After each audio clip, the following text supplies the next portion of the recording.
আসসালামু আলাইকুম, কেমন আছেন সবাই? আশা করি সবাই ভালো আছেন। আলহামদুলিল্লাহ, আপনাদের দোয়া ভালোবাসা আমরা অনেক ভালো আছি। তাই এই যে আমি ছাদে আসলাম।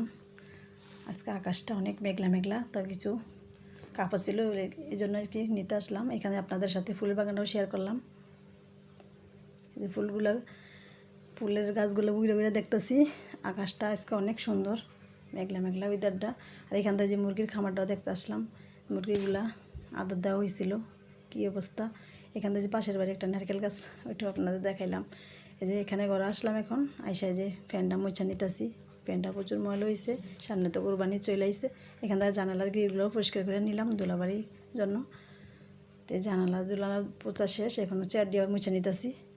কে কে আমাদের মতন করেন তা অবশ্যই জানাবেন কমেন্টে। তো এখানে যে চেয়ারগুলো পোছা শেষ, এখন এই যে টেবিলটা বিছানার রেক্সিনটাও মুছে নিতেছি।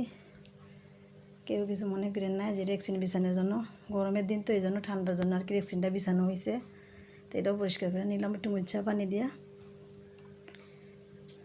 এখন সব কিছুই মোছামাছি শেষ, এখন জুতার শোরুমটা মুছে নিলাম। এখন ফ্রিজটাও মুছে নিতেছি। ফ্রিজটা মোছার পরে আবার পড়ার টেবিলটা মুছে নিলাম। পড়ার টেবিলটা মোছা, পড়ার টেবিল মোছা শেষ। ঘরের ফার্নিচার মোটামুটি সবগুলোই পরিষ্কার করা শেষ। ফ্যান ট্যান যা আছে। আমাদের এখান দিয়ে তো অনেক দিন ধরে অনেক বৃষ্টি হইতেছে। আপনাদের কার কার এলাকায় এরকম বৃষ্টি হইতেছে তা অবশ্যই জানাবেন। তো এই যে আমার ঘরের কাজগুলা সব কিছু করে নিলাম, তা কেমন হয়েছে তা অবশ্যই জানাবেন।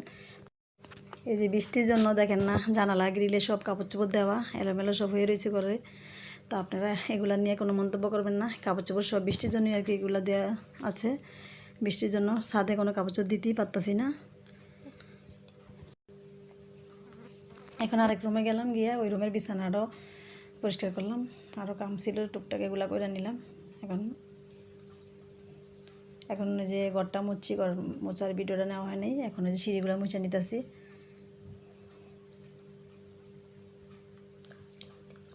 আজকের যে সিঁড়ি মোছা শেষ, এখন পাকঘরটা মুছে নিলাম। তো আজকের মতো এই পর্যন্তই।